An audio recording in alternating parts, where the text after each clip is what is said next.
Amis amateurs d'intelligence artificielle, bienvenue dans une nouvelle vidéo. Aujourd'hui, on ne va pas faire de la génération d'images avec de l'intelligence artificielle, mais bien de la génération de texte. Et on va faire ça comment? Avec GPT-4All, qui est une version plus petite, mais similaire à ChatGPT. Et cette version, ce modèle, elle est basée sur un modèle de langage développé à la base par Facebook, puis qui a été repris par Stanford et entraîné avec un processus similaire à ChatGPT.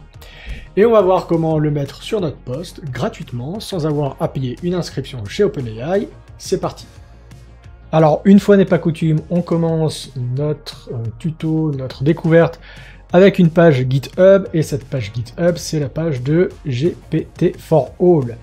On a un exemple de chat qu'on va pouvoir faire plus tard, avec certaines questions qui sont posées. On a une suite, une marche à suivre pour pouvoir installer ce modèle. La première chose à faire, c'est de télécharger, c'est un peu comme Stable Diffusion, on a ces fichiers qui contiennent en fait la description du modèle et puis les poids en fait entre les nœuds. Et on va télécharger ce fichier qui est un fichier .bin. Alors soit vous avez un lien direct, soit un torrent. Le lien direct, il est très très lent, donc au moins 1 heure ou 2 heures pour pouvoir télécharger. Ou vous avez un torrent qui va vous permettre de télécharger le modèle en quelques minutes. Vous allez ensuite devoir, c'est ce qu'on va faire, cloner le répertoire de ce répertoire GitHub, et ça, si vous avez vu les vidéos précédentes, vous savez le faire. Et ensuite, on va juste placer en fait le fichier du modèle téléchargé dans un répertoire qui s'appelle chat, et on va simplement lancer le fichier, exécuter le fichier qui correspond, le fichier exécutable qui correspond à notre système. Alors, première étape, vous allez aller sur utiliser Git pour cloner le répertoire de GPT-4All. Alors pour ceux qui ne connaissent pas encore Git, c'est un répertoire de code source ainsi que des commandes et puis une suite de logiciels. Si vous ne les avez pas, si par exemple vous avez Windows ou Linux, vous pouvez tout simplement aller sur ce site-là qui est le site de Git et puis télécharger la version pour Windows, par exemple. Si vous êtes sur Linux, vous faites tout simplement sudo apt-get install git. Si vous êtes sur Ubuntu, et puis sur les autres distributions, vous trouverez facilement. Également, si vous êtes sous Mac, il doit certainement y avoir une version Git pour Mac. Vous l'utilisez, vous l'installez, et puis vous êtes prêt. Ensuite, vous allez ouvrir un terminal, sous Windows, ou sous Linux, ou sous macOS, qui va vous permettre d'exécuter des commandes, les commandes Git. Alors la commande git principale à connaître ici, c'est git clone, donc git espace clone, espace le lien URL du répertoire qu'on veut cloner. Donc ici, notre lien URL qu'on va devoir cloner, c'est celui que je vous ai montré juste avant, qui est celui du répertoire de GPT-4All. Donc on a l'adresse ici que je vous mets, et dans notre terminal, on va tout simplement mettre git clone espace, et on vient copier le lien URL, et on presse sur Enter. Alors le répertoire est pas très gros, donc ça va très très vite se télécharger. Et puis, une fois que vous avez exécuté cette commande, dans le répertoire dans lequel vous l'avez exécuté, vous aurez un fichier, un répertoire qui s'appelle GPT-4All. Vous allez dans ce répertoire, vous en avez encore un autre répertoire qui s'appelle le répertoire chat. Et dans ce répertoire, c'est là que vous allez venir mettre le fichier modèle qu'on a téléchargé juste avant, qui s'appelle gpt4all-lora-quantized.bin. Il fait 4,2 Go pour que vous soyez sûr d'avoir le bon, et vous le mettez tout simplement dans ce répertoire chat. Les autres fichiers, vous avez un fichier d'exécution pour Windows, un fichier d'exécution pour macOS, et un fichier d'exécution pour Linux.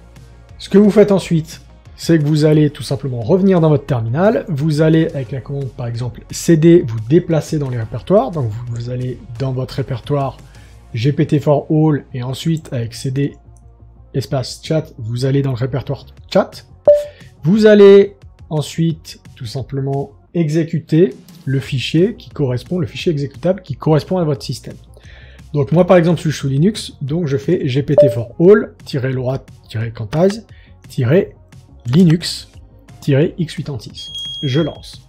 Donc voilà ce qu'on obtient. Il va charger le modèle, qui fait 4 Go, un petit peu plus de 4 Go.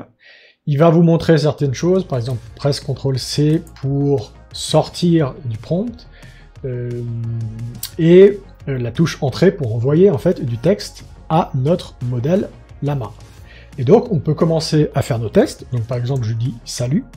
Alors le modèle est quand même moins performant que par exemple un chat GPT parce que c'est beaucoup plus petit, c'est un modèle beaucoup plus petit. Mais il arrive quand même, on va voir, on va faire quelques tests à répondre assez correctement à des choses assez pas mal. Donc ce qu'on va faire, c'est qu'on va comparer en fait globalement notre chat GPT local, notre GPT-4All local, à les mêmes commandes qu'on va soumettre à ChatGPT. Donc par exemple, je vais lui demander, tiens, écris-moi un poème sur un ordinateur qui tombe amoureux d'un frigo. Voilà, donc il est assez rapide, hein, il prend quelques secondes, et comme sur le ChatGPT, il va vous écrire un mot à chaque fois parce que c'est un modèle auto-régressif. Et donc il nous dit le monde est froid et cruel, mais le cœur ne ment jamais. Quand je t'ai rencontré la première fois, mes sentiments, ouais, lukewarm, je sais pas ce que ça veut dire, au mieux, mais ils ont grandi ensemble et notre attirance est devenue de plus en plus intense. Regardons ce que fait ChatGPT dans le même cas. Donc c'est parfait, j'ai mon ChatGPT et j'ai mon GPT-4All d'un côté. Donc là on a notre réponse du GPT-4All et puis on va lui poser exactement la même question à ChatGPT.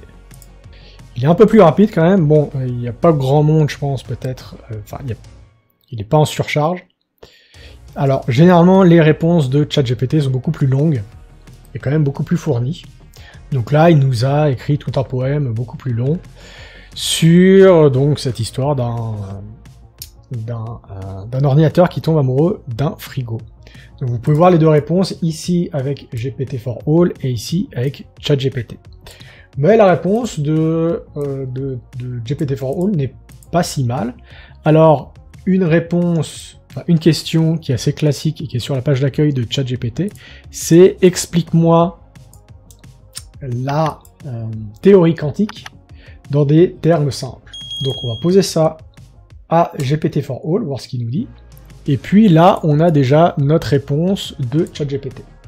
Donc GPT-4All nous dit l'informatique quantique est différente des ordinateurs analogiques parce qu'il utilise le principe de la mécanique quantique pour traiter l'information plutôt que des codes binaires, qui est la façon normale des ordinateurs de travailler. Les ordinateurs quantiques peuvent résoudre des problèmes qui prendraient des années à l'informatique conventionnelle, mais en quelques minutes. C'est possible grâce à leur habilité de représenter les données en qubits, un système de mécanique quantique avec deux états, plutôt que les bits usuels d'espace mémoire dans les ordinateurs classiques. C'est un peu confus, mais l'explication est plutôt pas mal. Et ChatGPT de nouveau nous fait une réponse qui est quand même plus fournie, qui est plus longue, qui est assez la même. Hein. Il nous dit l'informatique quantique, c'est un type d'informatique qui utilise les principes de l'informatique quantique pour traiter l'information, donc c'est quasiment la même réponse, plutôt que les bits classiques utilisés en informatique classique. Les ordinateurs quantiques utilisent des qubits qui ont de plusieurs états en même temps. Alors ça par contre on l'a pas. Donc on a quand même quelque chose qui est plus fourni avec ChatGPT, mais en comparaison, on a ici quelque chose qui tourne sur notre ordinateur, en plus avec le CPU, hein, ça tourne pas sur le GPU, qui ne prend que 4,2 Go de mémoire sur le disque, et surtout qui est absolument gratuit. Et on peut voir qu'on a des choses qui sont vraiment pas mal. Dernier test, on va lui demander, on va voir si c'est un peu codé, si c'est un peu... Alors, c'est du HTML, c'est pas du code. On va voir si c'est quand même faire des choses un peu technologiques. On va lui demander d'écrire une page web pour une page d'accueil d'un site de cuisine. Et on va demander exactement la même chose à ChatGPT. Alors, bien sûr, l'interface de ChatGPT est quand même beaucoup plus jolie, elle est beaucoup mieux fournie, elle est beaucoup mieux faite. On a quand même les réponses qui s'affichent en même temps. Là, on peut les voir travailler les deux en même temps. C'est assez fantastique. On peut voir quand même que, alors, ChatGPT va quand même beaucoup plus vite. Ça tourne sur des serveurs qui sont certainement beaucoup plus puissants. Et la réponse, de nouveau, est beaucoup plus fournie. Mais on peut voir que, globalement, on a quelque chose d'aussi assez pas mal avec GPT-4All, hein, qui est quand même quelque chose de beaucoup plus petit. Hein, la page... c'est juste une page classique. on aurait une sorte de header avec le logo, et puis ensuite juste un texte de bienvenue. Donc c'est clairement moins fourni que ChatGPT, hein, mais aussi les contraintes sont là, hein, on a quelque chose qui tourne en local gratuitement et qui prend que 4,2 Go. Là on a la réponse de ChatGPT, hein, qui est beaucoup plus fournie.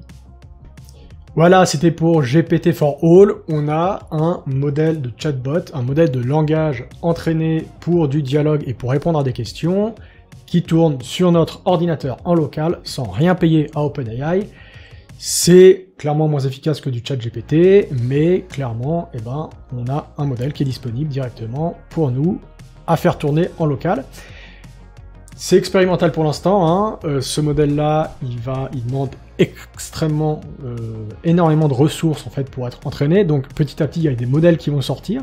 On va se retrouver un peu peut-être dans la même situation que Stable Diffusion, avec des modèles qu'on va pouvoir entraîner, avec des modèles qu'on va pouvoir utiliser, avec des outils qui vont se développer autour, mais en tout cas on peut voir que ça commence à se démocratiser et c'est une très bonne chose car il n'y a aucune raison que le pouvoir de cette technologie soit gardée par des organisations comme OpenAI ou Microsoft. Moi je vous dis à bientôt, on continue à suivre cette technologie et on va non seulement l'étudier pratiquement mais aussi théoriquement, on va regarder comment ça fonctionne, vous aurez bientôt des vidéos d'explications comment fonctionne ChatGPT, comment fonctionne Stable Diffusion, comment fonctionne toute la théorie et la pratique autour de ces modèles d'intelligence artificielle. Et donc moi je vous dis à une prochaine, à bientôt, on va explorer tout ça et n'hésitez pas à suivre la chaîne, à vous abonner, à me suivre sur les réseaux sociaux. Ciao, à la prochaine.